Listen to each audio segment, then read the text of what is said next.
right, let's get started.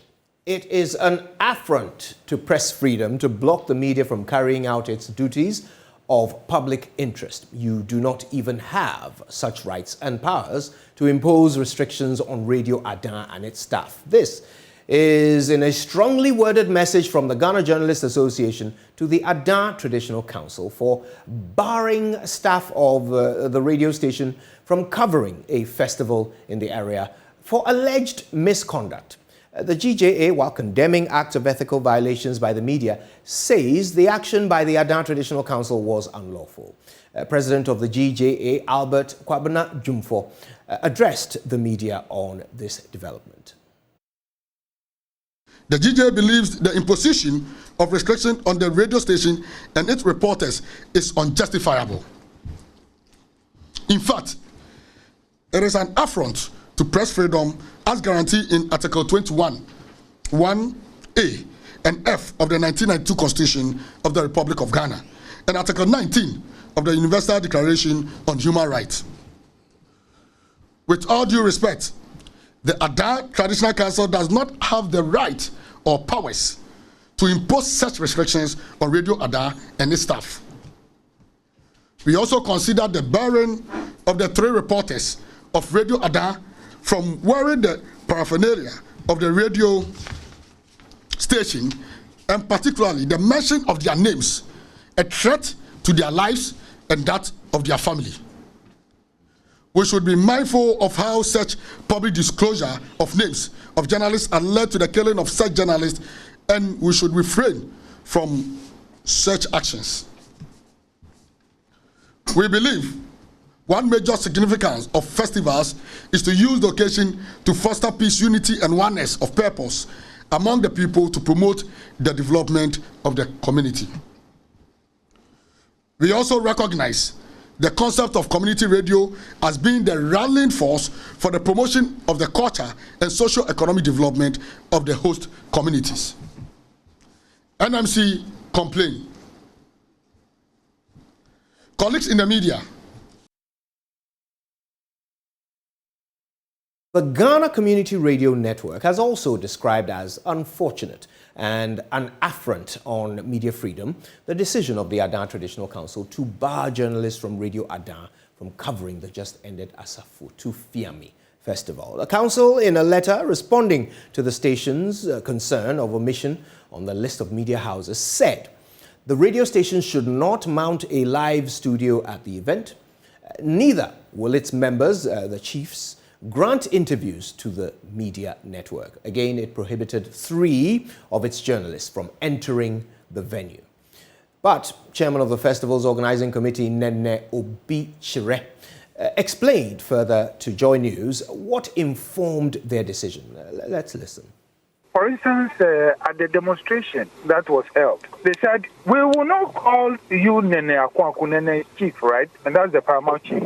We will call you Akwaku. Then they say, oh, who's that him? Yeah, why you call? Who's that him? Oh, can you do this to your paramount chief? Even if you do it to us, lesser chief. But the paramount chief of all. And the kind of things that they say, I mean, unprintable words, I cannot say the same things to you. It means that I'm saying it against him. So some of the things that they say, got them into this trouble. As the chairman of the planning committee, I didn't speak. After the deliberations, I asked them, what does it mean? What should I do with them? And the decision was what is carried in the letter. What do you say to those who say this decision is an affront to press freedom? Okay, so press freedom says that we should insult our chiefs. If you have an issue to talk about, you can talk about it without insulting. If you feel so strongly about an issue, it's not a problem that you must say it. But if you use the language that is unrefined about your chiefs, what do you expect to happen? So whatever you want to say, you could have said it without actually, going into the extreme that some of them, did. So this is the reason why the council took that decision. It's unfortunate. That is the decision of the council. Now, the president of the Ghana Network of Community Radio Stations, Seleche Nyomi, said the act is an affront to press freedom. It's rather very unfortunate. I mean, it looks like there are some forces behind which are trying to sideline Radio Ada because of the incident which occurred some 10 months ago when they vandalized the station and, beat up some of the people, some of the equipment got destroyed and so on. It's been a very, very funny turn of events. We don't even know what to expect next. So you're linking the traditional council's ban on Radio Adan to cover the program, the festival, to the electrochem issue. Absolutely. Because all plans are being made to just frustrate the radio station. Mm. But the traditional authority also raises a concern. In their letter, they say that they have used language that is very offensive in addressing the chiefs, which is one of the reasons they barred them from, covering the program, especially some individual, journalists from that station. What do you make of that? Yeah, I mean, I know that there has been some, differences between the chief and the community radio station as a result of they seeing this whole Songo Lagoon issue from different points of view. But I don't think that they have directly been, insulted any chief. Who does that? Where does this happen? I mean, even if people have a different point of view from what you have, why would you be bad? I mean, the festival itself is a public festival. Everybody's invited. I can imagine there are a lot of foreign journalists. People are carrying stories from various angles. Why would you want to ban an indigenous station from Cap? It's an affront to press freedom. This is one of the occasions where I think that we need to be more united more than ever before. GCRN, of course, will look into it and take it up and see what can be done about it at our level. But I think this is not just about GCRN. It's not just about the Ghana Community Radio Network, but it's about the media as a whole. And I think this is the time that we expect the media to unite and condemn some of these things in no uncertain terms. At no point should be any media house be gagged. Should not. It's not. It doesn't agree with what our Constitution says. All right. Now, governance analyst Professor Bafo Agyeman-Duah is urging the President, Akufo-Addo, to listen and consult on calls for a reshuffle. The President, in an interview on North Star Radio in Tamale, just past Monday, said that his current crop of ministers have been outstanding. And the call, especially by the opposition NDC for a reshuffle, is to destabilize his government. But even if I did, Gaddafi, with respect, is not on your radio station. You will not reshuffle anybody here. I'm not going to reshuffle anybody here. That is a matter that I will take in an appropriate way. But let me say it again. I know that people are making a lot of noise about this matter. Okay. But several of the people who were responsible for assisting me to steer the country out of the difficulties that we inherited, and out of the difficulties that have subsequently come, are still in place. And many of them, for me, have done an outstanding work. Their output has been considerable. And that's what I look at. There's an issue about reshuffle or the performance of ministers. It isn't as if it is something that every now and then my mind comes to. It's a daily preoccupation for me. I'm required on a daily basis to ask myself whether the output of particular ministers is up to the mark. But I am on the final authority, and if they're not up to the mark, I'm required to act. But if the output measures the expectations, then I don't have any strong reasons to heed the call. Ghanaians disagree with the president. Listen. I do believe him in some ways, but not that completely. It's not be perfectly complete that all the ministers are performing at their best. He needs to do something about the education ministry. And talk of that of the other minister, I think Minister for Energy. That's what do you call it? Napo. Needs to do something about that. Right now I'm coming from Medina. The entire Medina Zongo, it is off since 6 a.m. up to now. It is still off, lights out. finance minister. You took us to IMF. Right after that, we also had in the parliament that you are bringing the toll booths into our new roads. So it means you are doing cost 90 work. Press cost 90 on the calculator, you are going to get 0. And if a minister of state is acting this way, he has to be sacked completely. You understand? Oh, if the government says so, if the president says so, then it's a very big lie. Because you can see that everything is turned upside down in the country. My friend, if you go out there, or if you come where we are, you will see everything by yourself.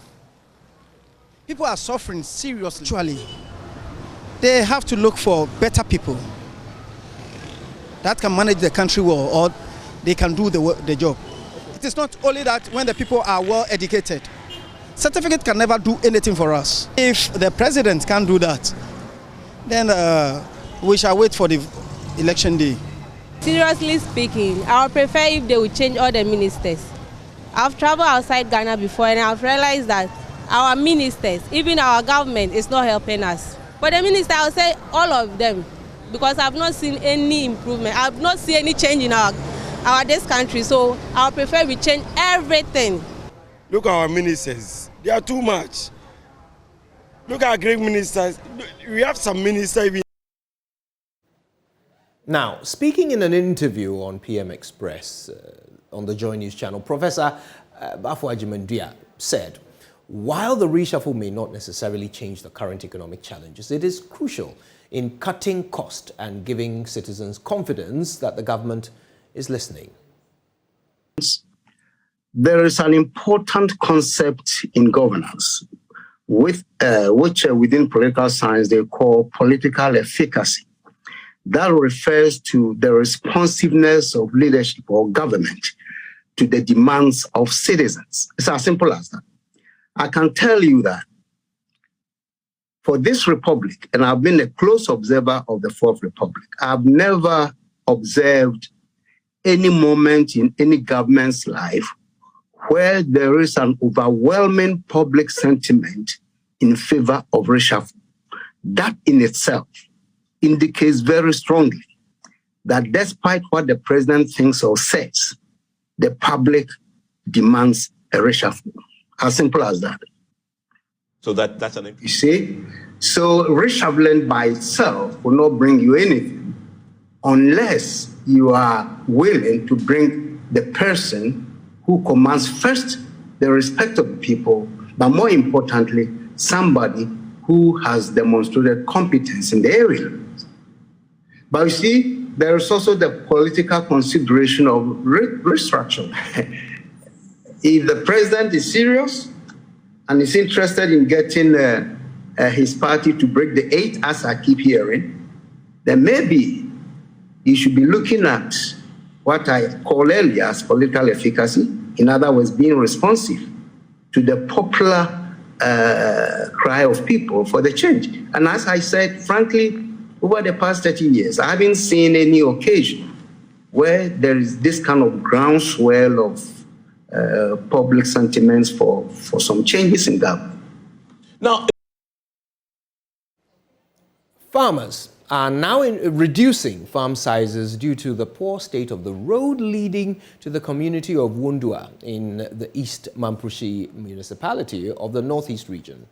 Now, the community is almost cut off from the rest of the region as armed men have taken advantage of the deplorable condition of roads to establish a presence at several portions on the road, looting and killing its users. The chief of the community reveals more than 60 robbery incidents have been recorded since 2019 on the road, with the latest occurring 2 weeks ago, resulting in 3 young men being shot and robbed of their motorbike.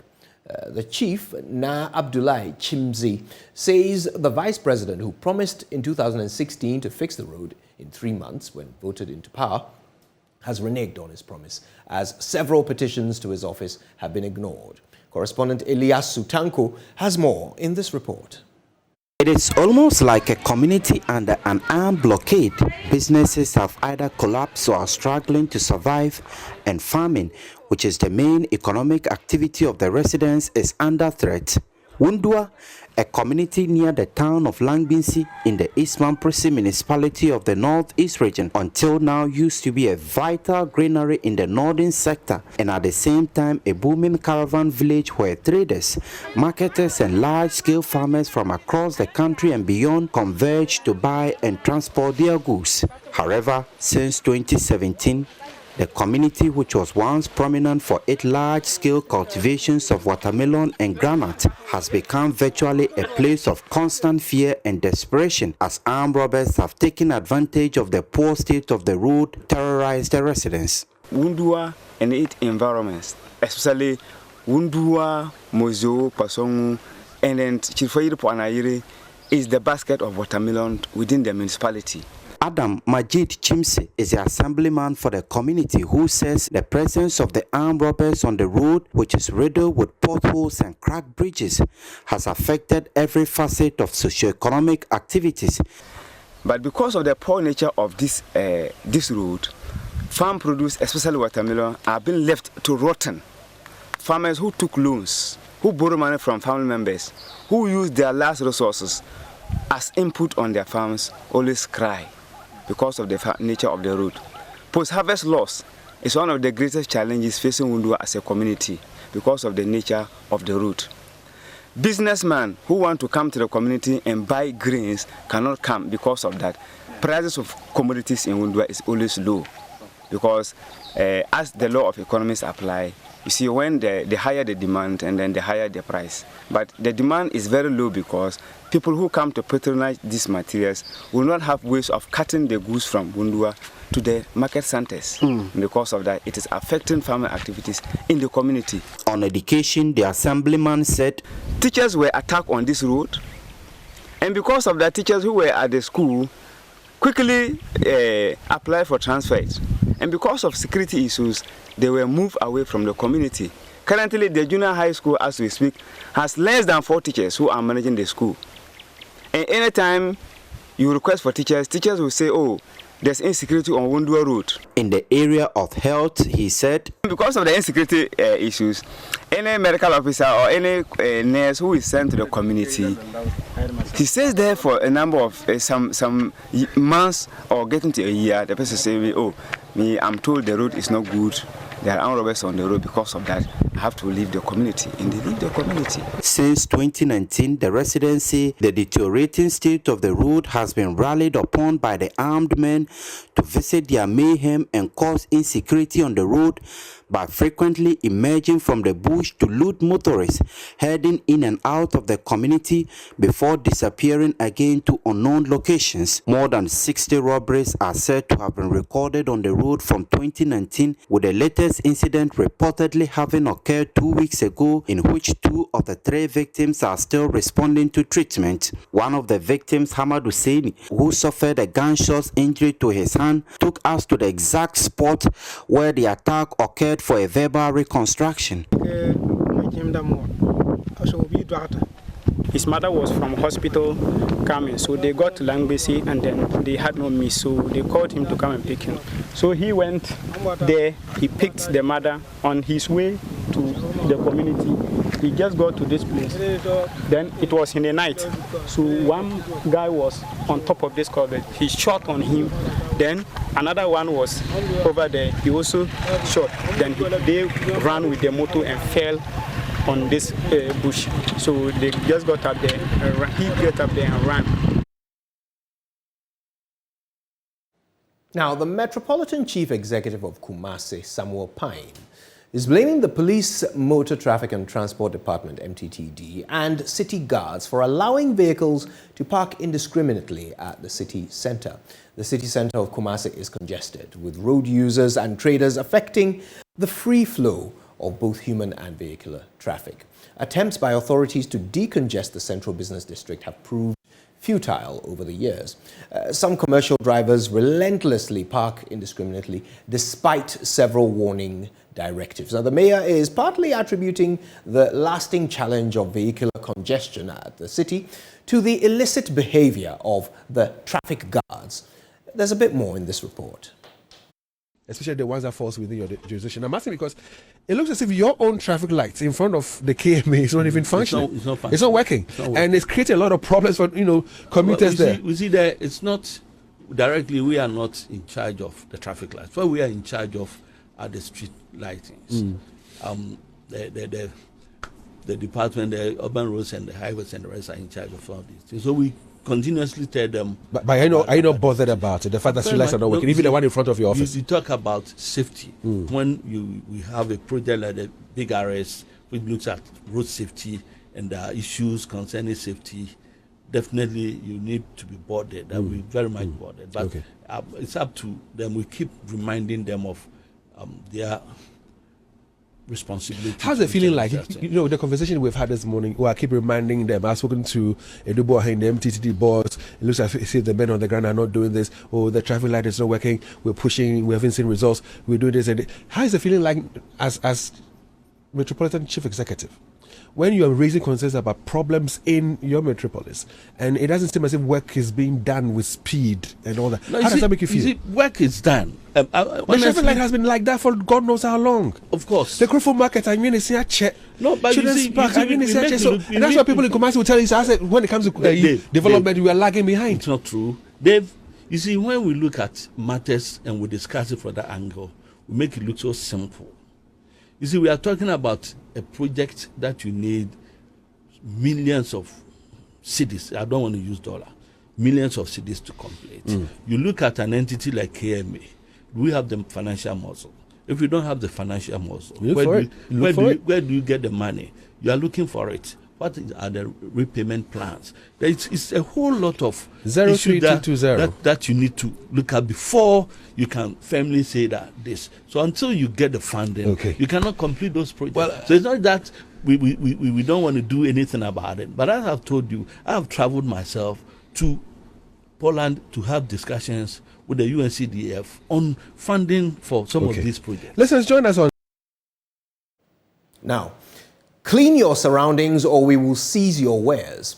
That's the new strategy being employed by AMA sanitation officials to ensure the highest level of compliance. The sanitation team was at the Kwame Nkrumah Circle livestock market today, where animals are fed in filth with their droppings filling the drains there. Michael Ashale has more in this edition of the Joy Clean Ghana campaign. A livestock market at Circle.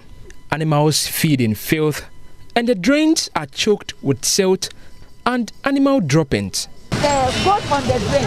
Who is this goat owner? If the owner is not there, remove it. If there's no owner, remove it and go and put it in the car.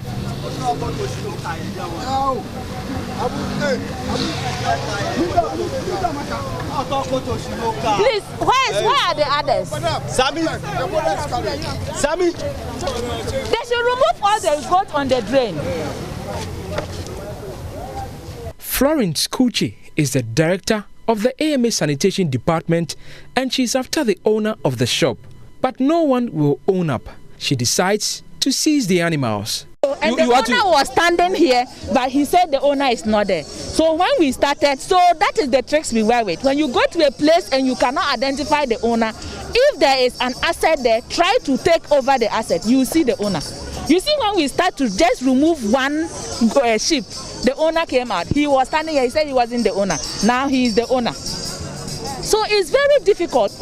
Does this really not point to the fact that the Operation Clean Your Frontage campaign has not gone down to the last person who must hear it? Master, the Operation Clean Your Frontage campaign has gone down, but it's just, what would I say, human attitude, a Ghanaian attitude towards sanitation. That is the problem.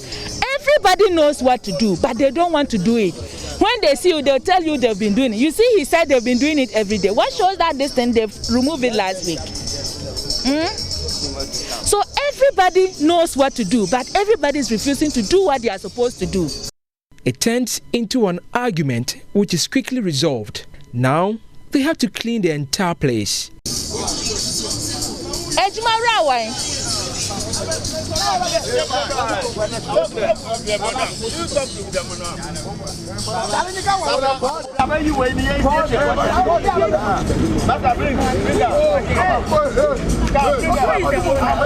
It's an insult. How can you be working here? This is where you eat. You sit here, you live all your life here. You only go home after 8 o'clock. And latest by 6 o'clock you are here. And you inhale this thing throughout. Why can't you keep the place neat? When you go to elsewhere, it's not like that. Why is our own different? Now, at least they seem to have gotten the notice from the AMA. They have started some cleaning works here, desilting the drain that lies in front of them. According to the Operation Clean Your Frontage tenant, everybody was responsible for the piece of land, including drains that lie just in front of their edifice, be it your workplace or your home. And like this one, you are supposed to be responsible for this drain, but that doesn't seem to be the case.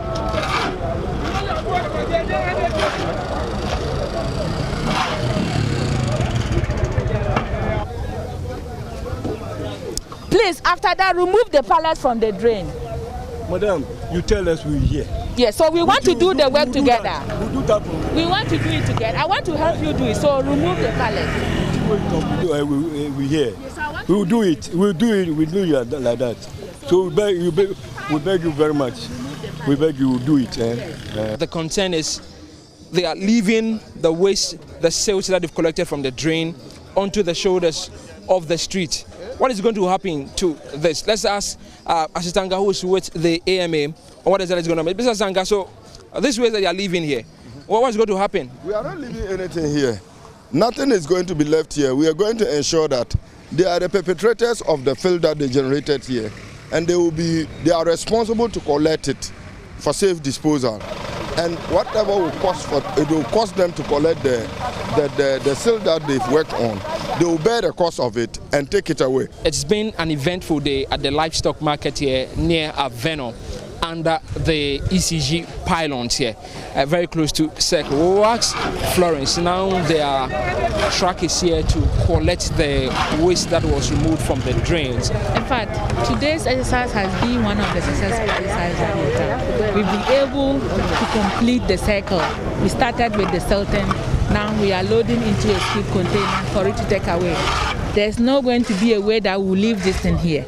But we are not just leaving them to go. We have served them with summons because they have caused the mess. They shouldn't wait for us to come and tell them to clean before they clean.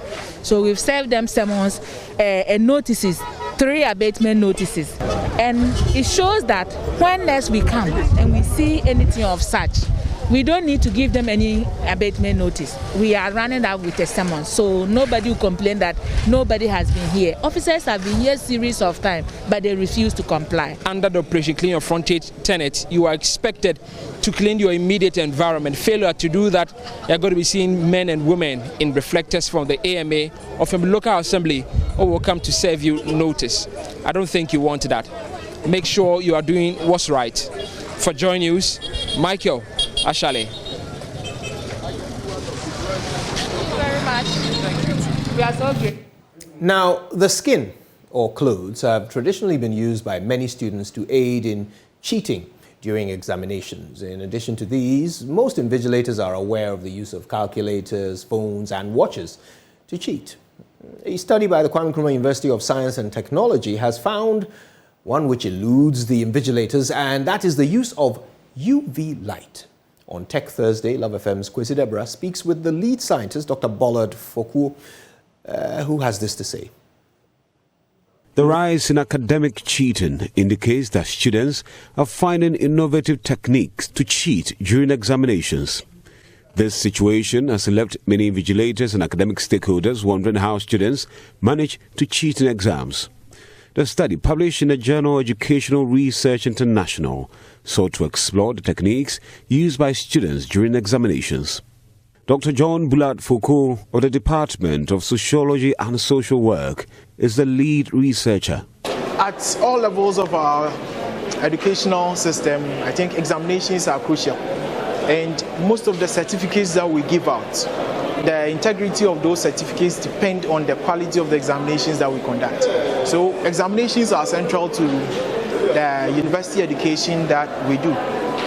We've been interested in how students approach examinations and the strategies that some of the students use to get around some of the examination regulations, and that is one of the motivations that led to this particular study.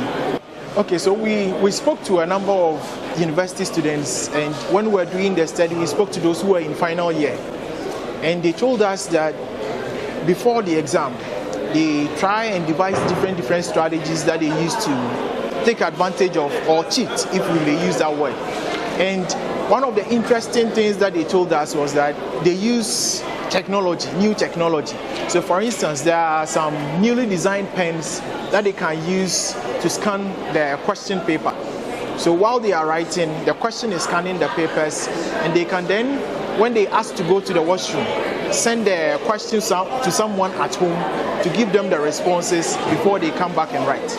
Others too use sophisticated watches that can scan the question paper, so that at all points in time, even when the examiner says, "Don't take my question out," they still have access to the questions when they go.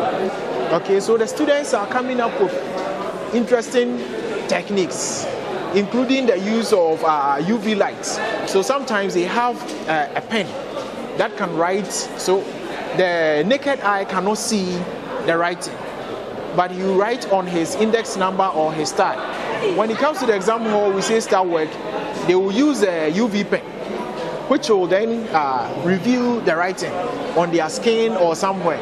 Then they will use that to do what?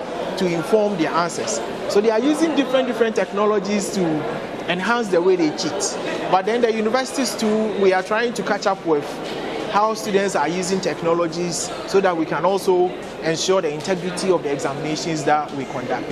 Well, the way forward is for us as researchers to always inform our policymakers so that they can make policies to improve the way we conduct examinations. So for instance, I know that KNUST, we've started preventing students from coming to the exam hall with smartwatches, because we know that when they come, they can use it to access other devices.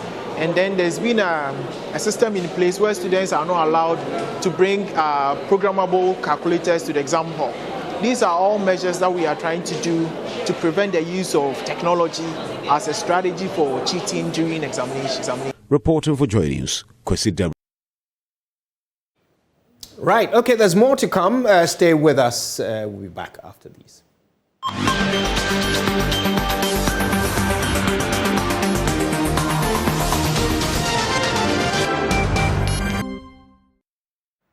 Hello, good afternoon. It's time to do business with me, Beverly Broom.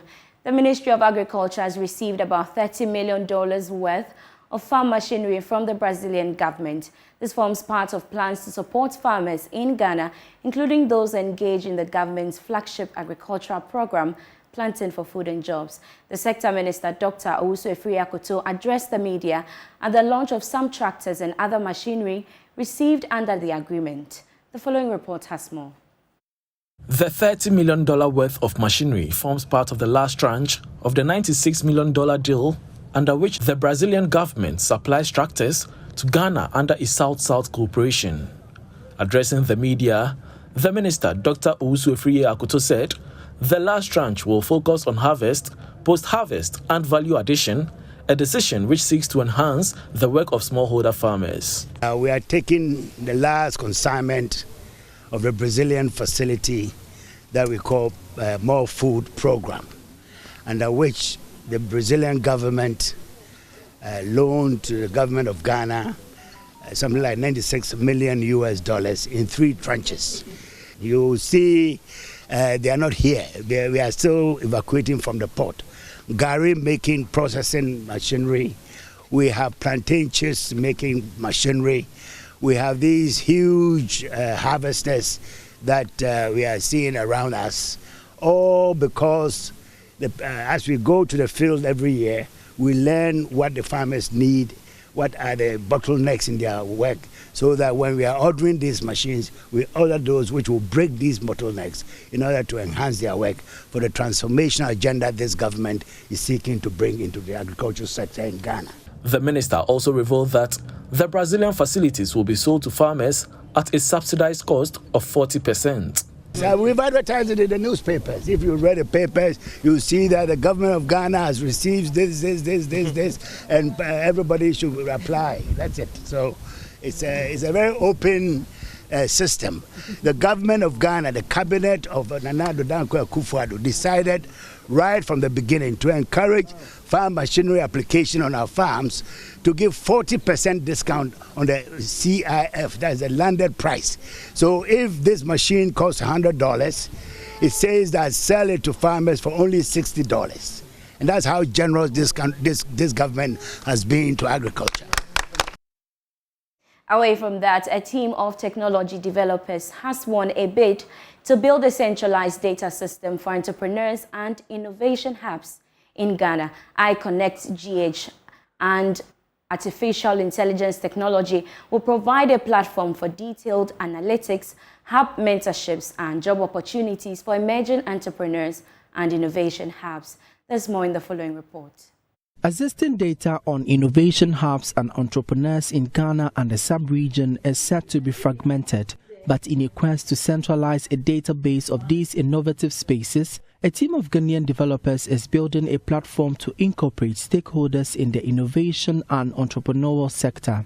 iConnect GH, an AI tech platform, will ensure the interlace of entrepreneurs, innovation hubs, and investors share experiences, mentorship between the startups, and transparency in the innovation ecosystem. The app will provide a shared identity for all startups and innovative hubs in Ghana and in the sub-region. Japheth Kuntu-Blankson is the team lead. Our platform gives that avenue for these entrepreneurs where they can advertise their job listing on the portal, and then the individual skilled personnel can also apply and then can be enrolled on that particular application.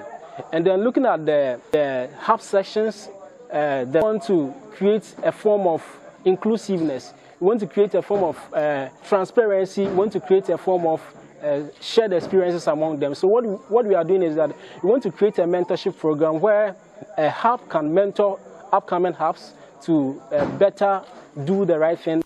20 developers selected from 5 zones across the country clashed out for the opportunity. After a month of zonal competition, the teams met in the Ashanti region for the 3-day national hackathon. The winning team received $3,000 for the development of the mobile application. Simon Asare is the programs manager of Ghana Hubs Network. They get a price of 3,000 euros to deploy the system, and they get employed to manage and maintain the system for the Ghana Hubs Network.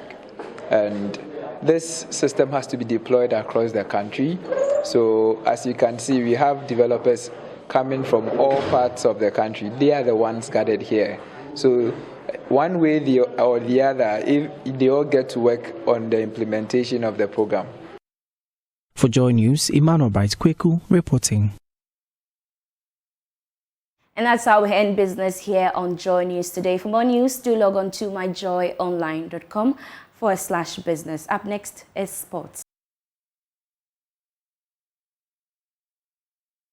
Let's do sports now on Joy News today. I am Muftau Nabila Abla, president of the Ghana Boxing Authority. Ibrahim Korte Nikwe says boxing has proven to be the country's most dominant sport and deserves support from government. The discipline won 3 of Ghana's 5 medals in the just ended Commonwealth Games in Birmingham. And Mr. Nikwe wants the state to give a quarter of the funds they give to the Black Stars. Well, now we've proven ourselves out of the 60 medals that we have from the Commonwealth. Boxing alone have pulled out 36 out of it. We've proven ourselves that the government 35 with 1. Yeah. So the government now have to look at us. If we say we are number 1 discipline, this shows that we are number 1 discipline. We have 3 medals, and the other disciplines have 1, 2 silver and 1 bronze. Techi also did it. When it comes to the professional level, 10 world titles. We can boast of a lot of things. We've taken Ghana to the map. We are pleading to the government. We are pleading to the ministry to look at us. We need support. You see, the preparation of the boys, you and me and other people will know that we did not prepare at all in terms of camping, in terms of taking good care of the boys. The unfortunate incident that happened, that we have Jaguar getting sick. If doctors are around with us doing our camping, or even by Jaguar, you're talking about Joseph Kome. Yeah, Joseph Kome. Yeah. We could have, Joseph Kome promised me that he's bringing the goat, and he will bring the goat. So we plead. We are going to tell the government he should look at us. They should give us little of what they give to football, because all the time boxing make Ghana proud.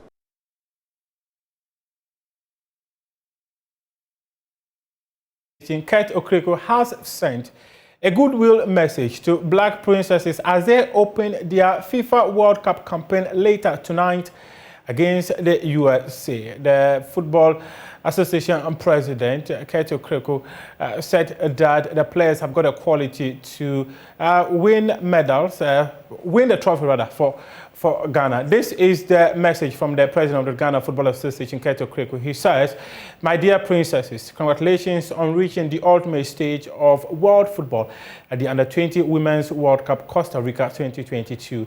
I have been immensely inspired by your prowess and determination during the qualifiers. Therefore, success is only around the corner for you. You must battle for the honor of becoming a champion at this tournament, and as you embark on this journey, be reminded that you embody the hopes and goodwill of the Ghana Football Association and the nation. Go ahead and make Ghana proud through your passion and your talent. Exhibit superior class and outstanding sportsmanship at the tournament, and give Ghana the victory she deserves amongst her peers in world football." And this is our wrap-up sports here on JoyNews today with me, Muftau Nabila Abdullahi.